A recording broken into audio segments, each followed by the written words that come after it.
La douceur et la chaleur ne sont pas de simples attributs sociaux. Elles sont des instruments subtils de la paix intérieure et de l'harmonie collective. Dans les interactions humaines, la manière d'être compte souvent plus que les paroles prononcées. Une phrase bien formulée peut se heurter à un cœur fermé, tandis qu'un regard sincère, une attitude calme et une présence rassurante ouvrent des portes que les mots seuls n'atteindraient jamais. L'islam insiste sur cette dimension de l'être. La qualité relationnelle ne se limite pas à la communication, mais s'enracine dans la manière d'exister auprès de l'autre. Le prophète est l'exemple parfait de cette force tranquille.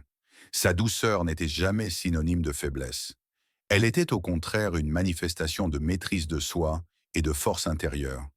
Chaque geste, chaque sourire, chaque parole mesurée apportait une sérénité qui désarmait les tensions, apaise les cœurs et construisait des ponts invisibles entre les individus.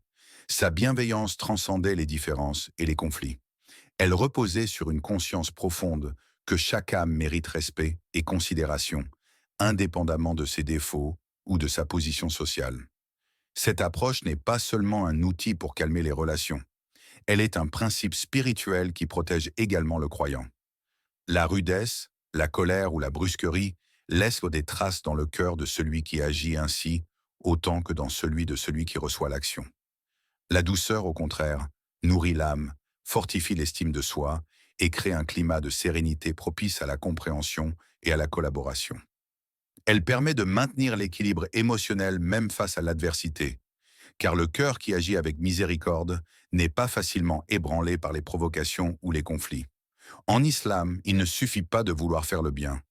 La manière dont le bien est présenté est tout aussi essentielle. Sans cette chaleur humaine, même les meilleures intentions peuvent être mal perçues, mal interprétées ou rejetées. La douceur devient ainsi une clé de stabilité émotionnelle et relationnelle, un moyen de renforcer les liens, de prévenir les malentendus et de faciliter la coopération sincère. Elle agit comme un baume sur les tensions, un catalyseur de paix qui transforme les relations ordinaires en interactions profondément constructives. Le Coran souligne cette valeur avec des paroles qui inspirent à la bienveillance et à la patience dans nos rapports. Et serre les dents et pardonne. Et ton Seigneur est indulgent et miséricordieux. Surat Ash-Shams, versets 9 à 10. Ces versets rappellent que la force véritable ne réside pas dans l'attaque ou la dureté, mais dans la maîtrise, le pardon et la douceur. Le croyant qui agit ainsi n'est pas passif. Il exerce une puissance subtile, celle qui transforme la réaction en action réfléchie, la tension en sérénité et le conflit en compréhension. Adopter la douceur et la chaleur dans les relations, c'est donc faire le choix d'une présence apaisante et constructive.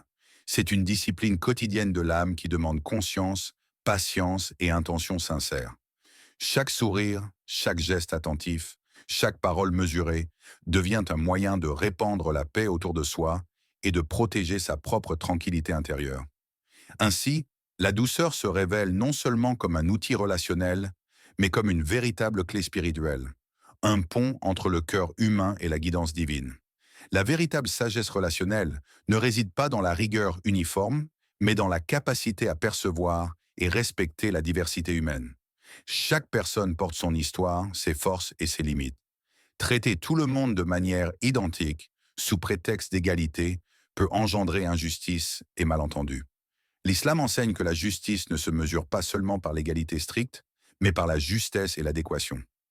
Reconnaître les différences humaines et agir en conséquence est une forme de respect profond et un moyen de préserver l'harmonie sociale et intérieure. Le prophète incarne cette intelligence relationnelle avec une clarté exemplaire. Il ne parlait pas depuis une position d'autorité distante ou pour imposer, mais avec empathie et discernement.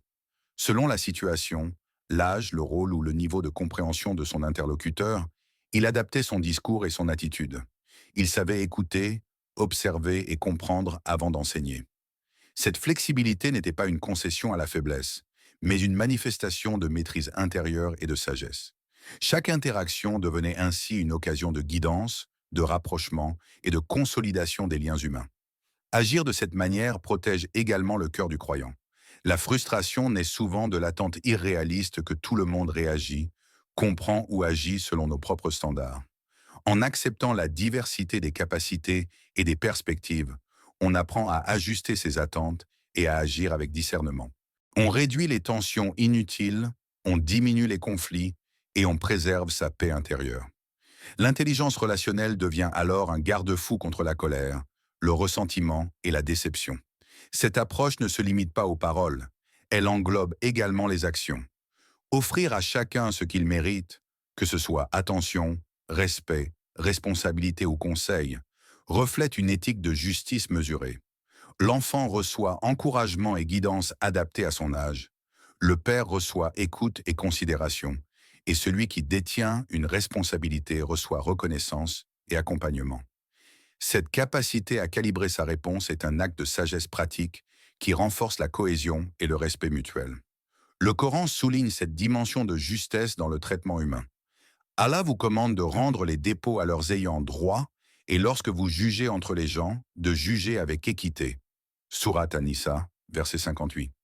Ce verset rappelle que la justice ne consiste pas à traiter tous de la même manière, mais à accorder à chacun ce qui lui revient avec discernement.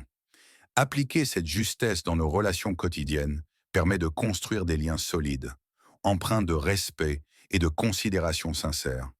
Ainsi, donner à chacun la place et le traitement qu'il mérite n'est pas seulement une question de bienséance sociale, mais un acte spirituel.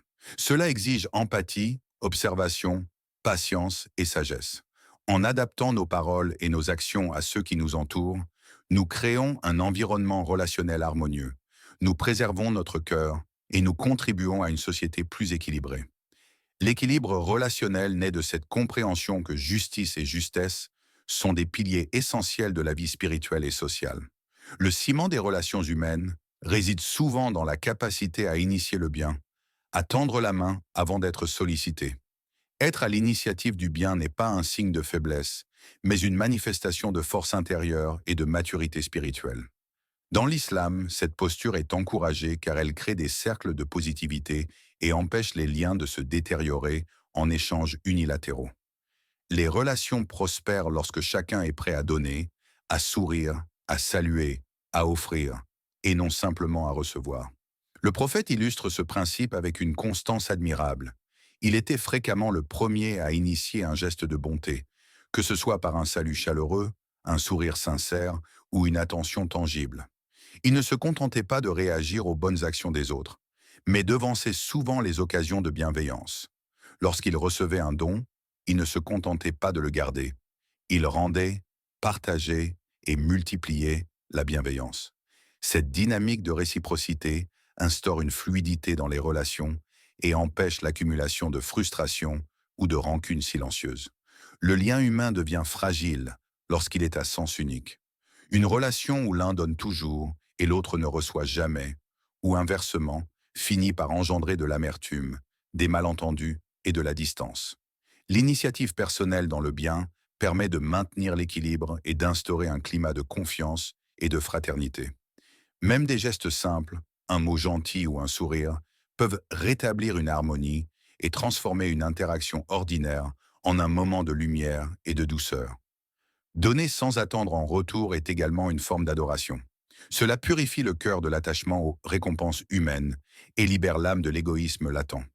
La sincérité dans l'action, offrir sans calcul, saluer sans attendre de retour, sourire sans condition, nourrit la tranquillité intérieure et rapproche le croyant d'Allah. Cette générosité proactive devient un outil puissant pour bâtir des liens solides, durables et empreints de miséricorde. Le Coran souligne cette importance de la générosité et de la réciprocité avec clarté. Ne laissez pas la haine d'un peuple vous inciter à être injuste. Soyez juste, cela est plus proche de la piété. Sourate Al-Maïda, verset 8. Bien que ce verset parle de justice dans des contextes larges, il rappelle que l'équilibre relationnel et la réciprocité sont essentiels. Initier le bien et rendre ce que l'on reçoit avec équité et gentillesse permet de prévenir l'injustice, la rancune et le déséquilibre dans les relations humaines. Ainsi, être à l'initiative du bien et pratiquer la réciprocité n'est pas simplement une stratégie sociale, mais un acte spirituel. Chaque geste proactif, chaque sourire offert, chaque attention donnée contribue à purifier le cœur, apaiser l'âme et renforcer les liens de fraternité. C'est une méthode concrète pour bâtir des relations harmonieuses, sincères et équilibrées, où le bien circule librement et où la miséricorde devient le moteur de la vie commune. Les relations humaines, comme toute forme de vie, demandent un soin constant. Les liens, qu'ils soient familiaux, amicaux ou communautaires, ne subsistent pas par inertie. Ils nécessitent attention, régularité et engagement. Le prophète a montré que la continuité dans les relations est une valeur en soi, un moyen de préserver la paix du cœur et de multiplier les bénédictions. Un lien négligé, comme une plante oubliée, finit par se dessécher, perdre sa vitalité et parfois se rompre définitivement. Entretenir une relation ne signifie pas accepter tout comportement ni tolérer l'injustice. Il s'agit plutôt de maintenir un minimum de connexion, de communication et de considération. Même dans les situations difficiles, un message, un appel, un geste simple peut maintenir la chaleur du lien et prévenir l'endurcissement du cœur. Le prophète insistait particulièrement sur les liens du sang, appelant à leur préservation malgré les différends, les distances ou les malentendus. Cette attention soutenue transforme les relations en source de sérénité, de réconfort et de bénédiction. Cette pratique régulière des relations reflète une sagesse profonde. Elle enseigne que la distance, le silence ou l'oubli nourrissent souvent la rancune et la froideur intérieure. Maintenir le contact, même modeste, empêche le cœur de se durcir, permet de préserver l'estime mutuelle et de créer un climat de réciprocité et de bienveillance. L'effort constant pour nourrir les liens, même lorsqu'il est discret, est en réalité une protection contre l'isolement émotionnel et un acte de piété. Le Coran rappelle l'importance de ces liens et le soin à leur apporter. Et ceux qui rompent les liens du sang, Allah ne leur pardonnera pas. Sourate An-Nisa, verset 21. Ce verset met en lumière la gravité de l'oubli ou de la négligence des relations. Il souligne que préserver ces liens n'est pas seulement une question de convenance sociale, mais une obligation spirituelle qui protège le cœur et assure la continuité des bénédictions dans la vie d'un croyant. L'entretien des relations est donc un acte de foi, une discipline qui relie le spirituel au quotidien. Entretenir les relations, c'est investir du temps, de l'attention et de l'énergie dans les liens qui comptent. C'est un effort discret mais constant qui nourrit la confiance, renforce la fraternité et transforme les interactions humaines en source de paix et d'harmonie. Cette vigilance relationnelle, enseignée par le prophète, rappelle que la qualité de notre vie sociale et spirituelle dépend de notre capacité à prendre soin de ceux qui nous entourent.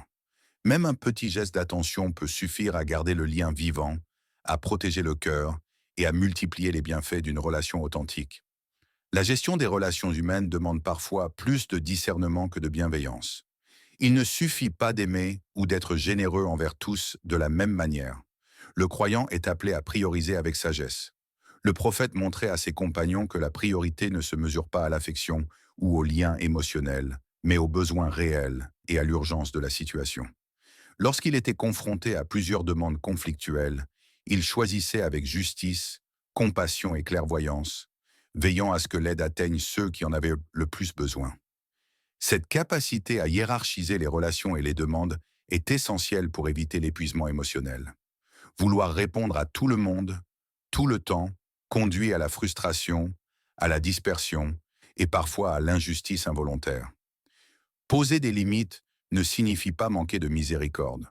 Au contraire, c'est un acte de responsabilité et de sagesse.